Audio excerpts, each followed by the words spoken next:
Hello student, कैसे हैं आप लोग। आई होप कि आप लोग बहुत अच्छे से होंगे और कल अपने एग्जाम के लिए बहुत अच्छे से पढ़ाई कर रहे होंगे क्योंकि आपका साइंस का पेपर है। तो बेटा साइंस में हमें फिजिक्स, केमिस्ट्री एंड बायोलॉजी तीनों पढ़ना होगा, तो टेंशन थोड़ा ज़्यादा होगा। बट आपको केमिस्ट्री की बिल्कुल भी चिंता नहीं करनी है क्योंकि केमिस्ट्री से रिलेटेड जो भी आपके क्वेश्चन है, जो भी डाउट है, वो सारा इस वीडियो में क्या किया जाएगा, सॉल्व कर दिया जाएगा। ठीक है। तो बेटा हमारे केमिस्ट्री में जो पहला चैप्टर है, वो पहला चैप्टर जो कौन सा है, केमिकल रिएक्शन एंड इक्वेशन। तो केमिकल रिएक्शन एंड इक्वेशन में हम पूरे चैप्टर में सब कुछ पढ़े होंगे, लेकिन कुछ सेलेक्टेड टॉपिक होते हैं, है ना। कुछ सेलेक्टेड टॉपिक होते हैं जो बार बार एग्जाम में पूछे जाते हैं। तो अब हम लोग उस सेलेक्टेड टॉपिक पे क्या करेंगे कि ध्यान देंगे और उसको मैं मेंशन कर दूंगी। आप लोग प्लीज इसको पढ़कर जाइएगा, ठीक है। तो पहला जो क्वेश्चन बेटा हमारा जो बन सकता है, वो मैग्नीशियम रिबन से बन सकता है। ठीक है, मैग्नीशियम रिबन। मैग्नीशियम रिबन, इसमें एक्टिविटी जो होगी आपकी, वो 1.1 होगी। इसको आप प्लीज पढ़ के जाइएगा। अब यहाँ से क्वेश्चन कैसे पूछा जाता होगा कि मैग्नीशियम रिबन है, उसको हम एयर के प्रेजेंस में बर्न कराते हैं तो हमारा प्रोडक्ट क्या बनता है। ठीक है, यहाँ से ऐसे क्वेश्चन पूछ लिए जाएंगे।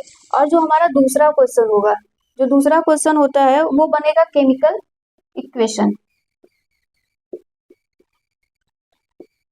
Chemical equation. अब केमिकल इक्वेशन में जो क्वेश्चन बनेगा, वो क्या बनेगा, बैलेंस से बनेगा।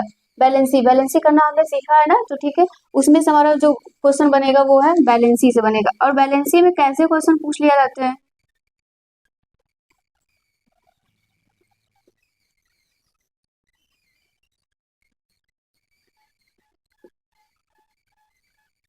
बैलेंसी में जो हमारा क्वेश्चन पूछेगा वो ऐसे पूछ लिया जाएगा और आपको एक्स की वैल्यू बताना होगा। प्रोडक्ट आपका बना दिया जाएगा। ठीक है, यहाँ पे आपका रिएक्टेंट होगा, रिएक्टेंट में एक्स की वैल्यू बतानी होगी, कभी प्रोडक्ट में दिया रहेगा तो वाई की वैल्यू बतानी होगी। और ये बहुत इंपॉर्टेंट है, ये कई बार पूछा जाता है। इसको नोट डाउन कर लीजिएगा, इसको अच्छे से पढ़ लीजिएगा। ये जो टॉपिक है ये मैंने कर दिया है, आप लोग इसको पढ़ के जाएंगे। और जो तीसरा यहाँ से क्वेश्चन जो पूछा जाएगा इस चैप्टर से, वो होगा type of reaction. Type of reaction में बहुत सारे टाइप हैं, है ना। तो बहुत सारे टाइप है, हमें सबको नहीं उतना पढ़ना है। ज्यादा से ज्यादा हमें पढ़ना होगा displacement, double displacement, oxidation and reduction.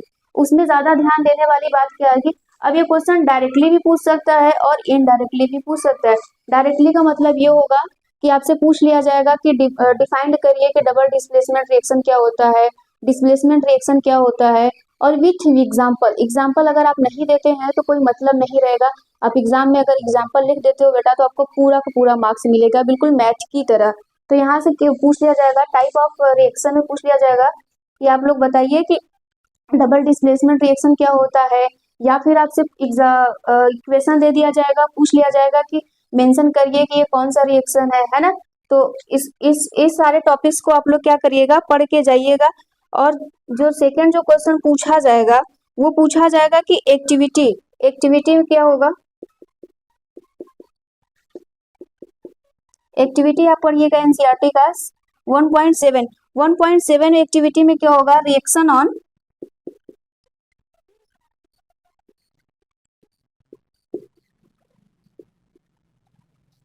Cathode and anode.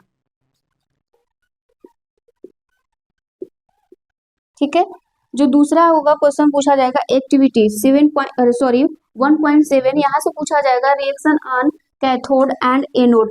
इसमें क्या होगा, इसमें आप लोग पढ़े होंगे कि जब हम लोग अब इसमें देखो बेटा करना क्या है, टाइप ऑफ रिएक्शन में आपसे पूछ लिया जाएगा definition,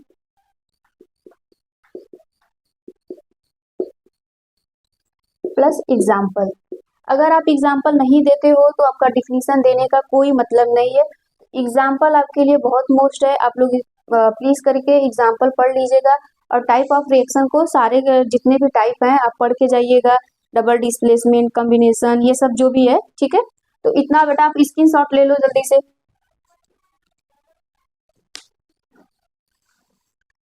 I hope I hope कि आप लोग ये स्क्रीनशॉट ले लिए होंगे।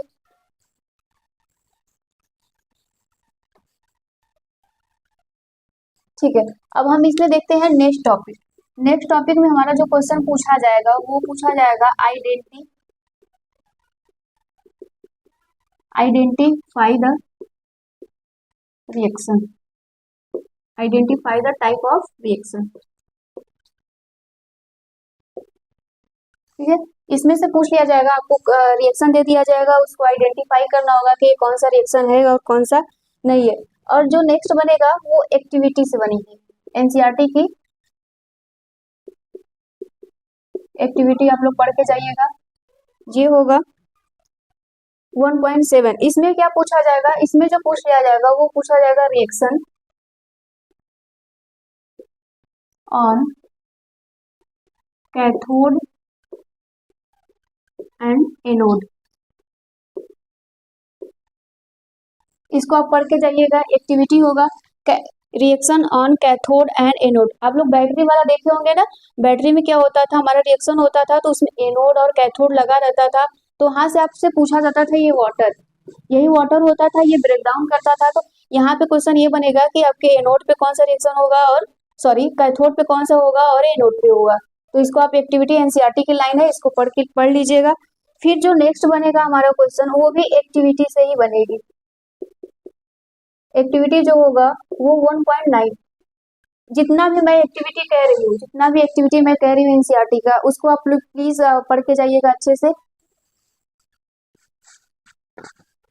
और इसमें जो पूछा जाएगा वो रिएक्शन विथ सल्फेट। ठीक है, यहाँ से पूछ लिया जाएगा रिएक्शन विथ सल्फेट। ये एनसीईआरटी की सब लाइन है, ये बहुत इंपॉर्टेंट है। एक्टिविटी को आपको बिल्कुल नहीं छोड़ना है, एक्टिविटी सारे का पढ़ के जाने हैं। और रिएक्शन विथ सल्फेट ये बेटा पूछा ही जाता है, इसको आप रट लीजिएगा।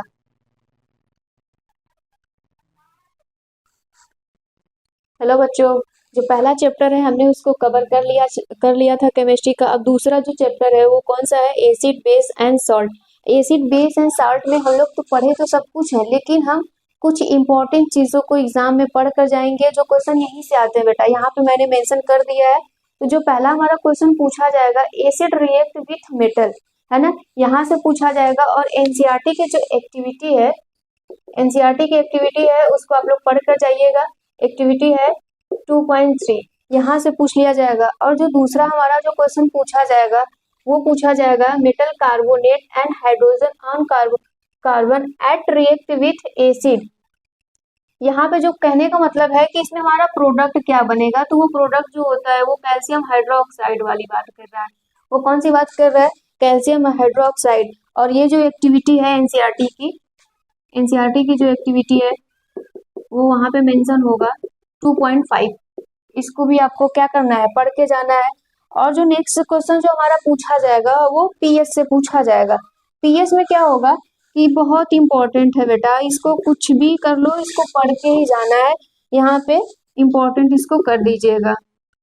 यहाँ पे पूछा क्या जाएगा, इसकी प्रॉपर्टीज पूछ ली जाती है जनरली, जैसे सॉइल की क्या हो गई, हमारे टंग्स की हो गई, इंटेस्टाइन की हो गई, ये सब तो आप लोगों ने पढ़ा ही होगा, तो इसको आप पढ़ के जाएंगे। अब जो हमारा क्वेश्चन पूछा जाएगा वो पूछा जाएगा साल्ट। ठीक है, साल्ट में जो पूछा जाएगा वो है सोडियम हाइड्रोक्साइड, है ना। सोडियम हाइड्रोक्साइड कैसे क्या होता है, क्या बनता है। फिर उसके बाद नेक्स्ट जो होगा ब्लीचिंग पाउडर होगा, वॉशिंग सोडा हो गया, प्लास्टर ऑफ पेरिस हो गया, है ना, प्लास्टर ऑफ पेरिस, ये सब जो भी चीजें हैं आप लोग इसको पढ़ के जाइएगा।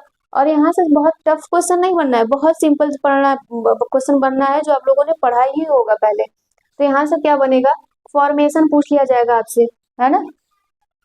एक मिनट मैं यहाँ पे मेंशन कर देती हूँ।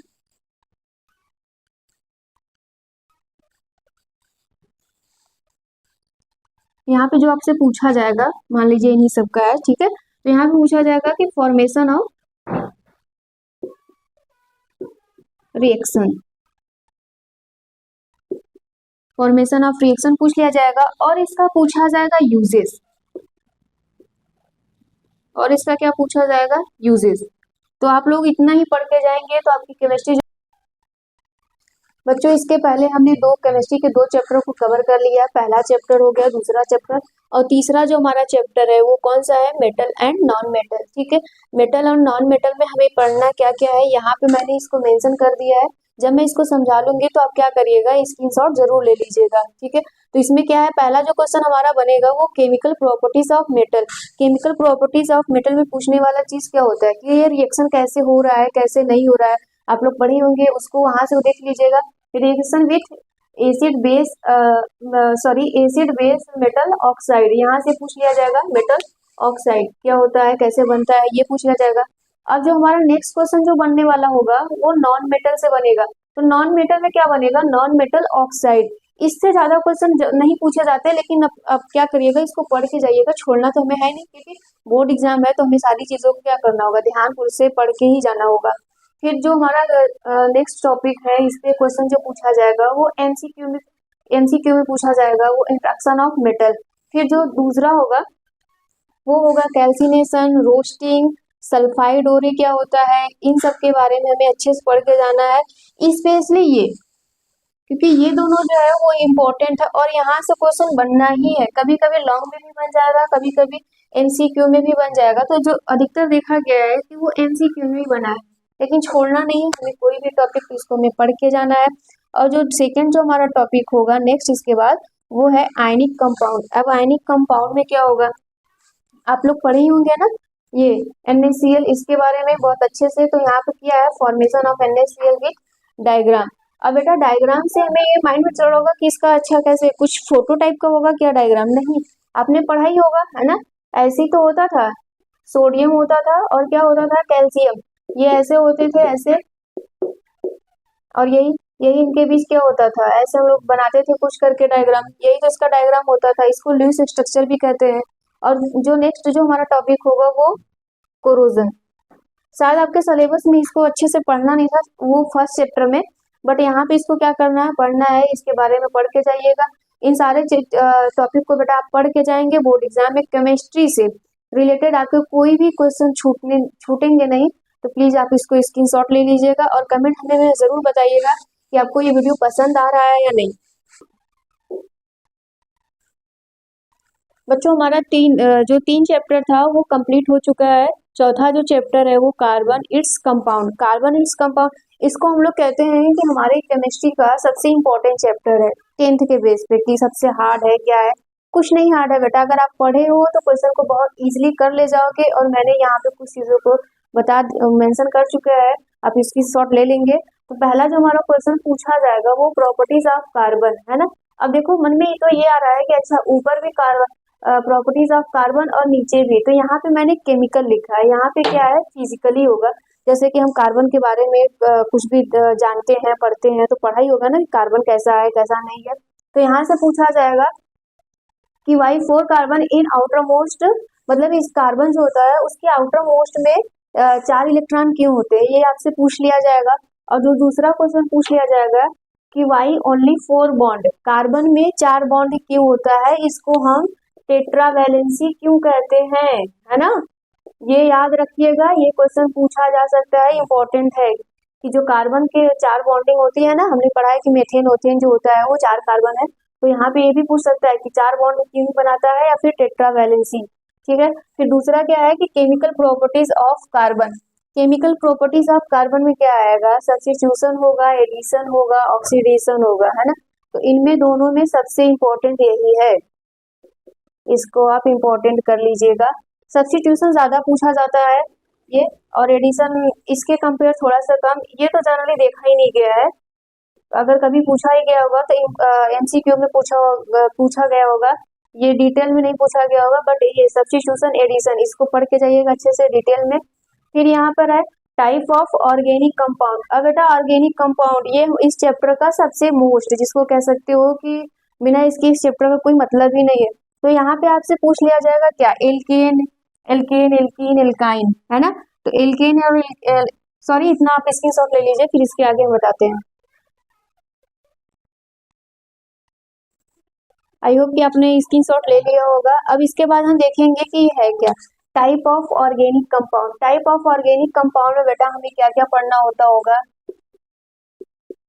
एल्केन, है ना, एल्कीन एंड एल्काइन, इसके बारे में आप लोग बहुत अच्छे से पढ़े होंगे। हमने यहाँ पे हम ये देखते हैं कि जब भी ये आता है ये लास्ट वाली चीज है, ये होगा तो हमें सिंगल बॉन्ड होगा, ये होगा तो डबल बॉन्ड है, और ये होगा तो ट्रिपल बॉन्ड। यहाँ पे कभी कभी एमसीक्यू करके पूछ लिया जाएगा आपसे जनरली इसका फॉर्मूला क्या होता है। तो फॉर्मूला सबको पता ही होगा, अगर नहीं भी पता है बेटा तो यहाँ पे क्या पता आप लोग कर लीजिएगा, देख लीजिएगा इसका फॉर्मूला ये होता है, इसका यही होगा।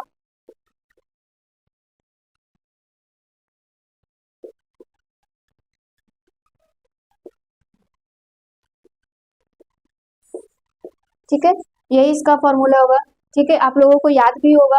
और यहाँ पे आपसे पूछा क्या जाएगा, जनरली पूछ लिया जाएगा कि एल्केन क्या है, एल्कीन क्या है, एल्काइन क्या होता है, फॉर्मूला भी पूछ लिया जाएगा।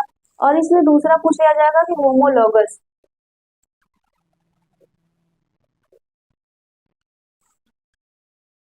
होमोलॉगस सीरीज, है ना, ये क्या होता है, होमोलॉगस सीरीज, हेटेरोलॉगस सीरीज, ये क्या होता है, ये पूछ लिया जाता है। तो ज्यादा से ज्यादा पूछे जाने वाला जो पूछा जाता है वो पूछा जाता है कि होमोलॉगस सीरीज क्या होता है। फिर आता है जो आपका इम्पोर्टेंट जो टॉपिक है वो है सेपोनीकरण, है ना, सेपोनिफिकेशन।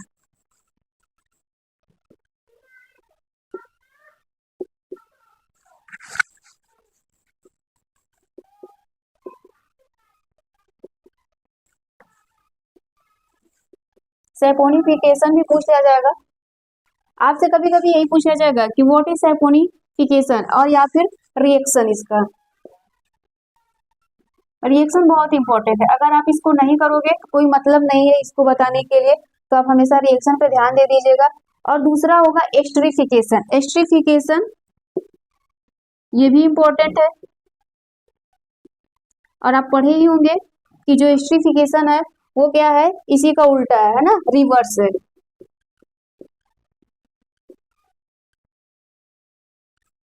अगर बेटा आप इतना पढ़ के जाते हो केमिस्ट्री में, आपके केमिस्ट्री में कोई भी क्वेश्चन होगा जो आएगा तो आप कहीं से छोड़ नहीं पाओगे, अब बहुत अच्छे से नंबर क्या कर पाओगे, गेन कर लोगे, इतना अगर आप पढ़ के जाएंगे। और ये सारी की सारी चीजें एनसीईआरटी की हैं, क्वेश्चन इंपॉर्टेंट है, अब मतलब आता ही है, कई बार देखा भी गया है कि इन सारे टॉपिक से क्वेश्चन पूछा भी गया होगा। तो उम्मीद है कि आप लोग बहुत अच्छे से पढ़ के जाएंगे, कल के लिए कोई टेंशन नहीं लेना है, आप बहुत अच्छे से क्लियर कर लीजिएगा। और कमेंट में हमें जरूर बताइएगा कि आपको ये वीडियो पसंद आया है कि नहीं। अगर पसंद आता है बेटा तो वीडियो को लाइक और शेयर करिएगा अपने दोस्तों में, ताकि वो भी अच्छे से पढ़ ले जाएं, और बिल्कुल किसी भी परेशानी के आप लोग पढ़ के जाइएगा अच्छे से।